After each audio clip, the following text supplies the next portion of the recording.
Egbert Streuer and Bernie Schneider's being left on the grid. The rest of the field, the 19 starters then getting away.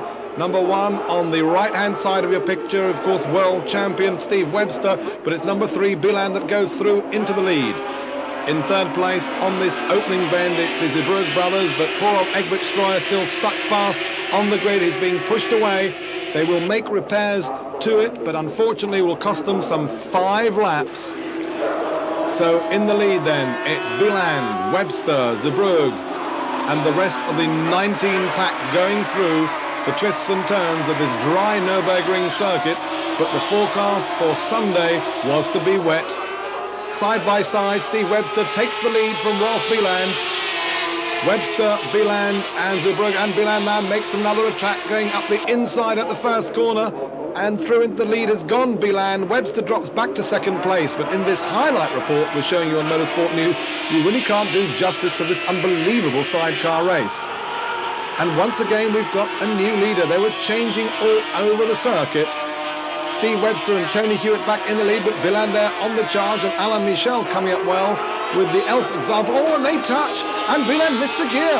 Rolf Bilan, who had been in the lead, drops from first place through to 5th place. He's all the way down in 5th spot, but now he's up into 4th place again and challenging Kumano for 3rd place, and he goes through. So it's Webster in the lead at the moment. But what an incredible race, and up into 2nd place has gone Rolf Bilan. So Bilan had been in 5th place on the previous lap, is back into 2nd. Number 14, that is Stolze in 5th place. But here is the battle for the lead. Steve Webster, Rolf Bilan, Zeebrugge there in 3rd place, and coming up in 5th spot now is, yes, it's Alain Michel. Once again, they're side by side, and Bilan looking across at Steve Webster. Is he playing with Webster, or is this racing for real? Well, I think it's racing for real. They're side by side. They're 3 abreast because Zeebrugge is looking to go into the lead. And who will it be at the last of the late breakers? And turning in, there goes Rolf Bilan. Quite incredible. Steve Webster and Tony Hewitt there in 2nd place, but as we've said, those positions changing all the time. And now they've been joined by Alain Michel. Zeebrugge has been dropped, but Michel there in 3rd place, and in 4th, on the road at least, although 5 laps down, Streuer and Schneider showing just what they could have done had they not had that problem right on that start line. So it's Bilan leading, Webster in 2nd place, Zeebrugge in 3rd place, but Michel about to take that 3rd place, and Alain Michel is making a challenge. Michel, number 4, they're coming down the inside and braking very late and going through into 3rd spot. Dropping down in 4th place in Zeebrugge brothers, and there to drop back, in fact, in that 4th place.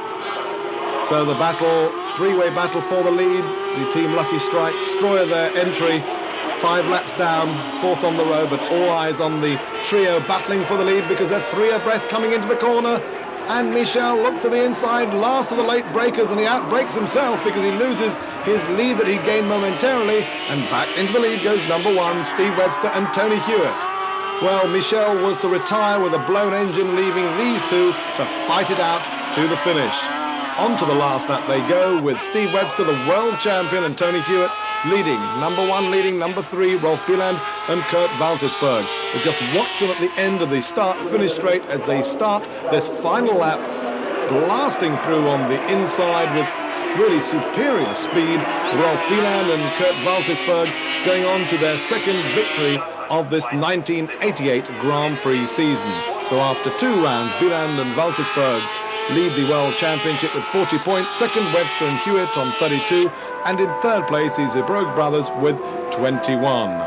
As ever, we'll be covering this exciting Sidecar World Championship Series throughout their season. The next round is at the Nurburgring in Austria on June the 12th. Well, Sunday dawned wet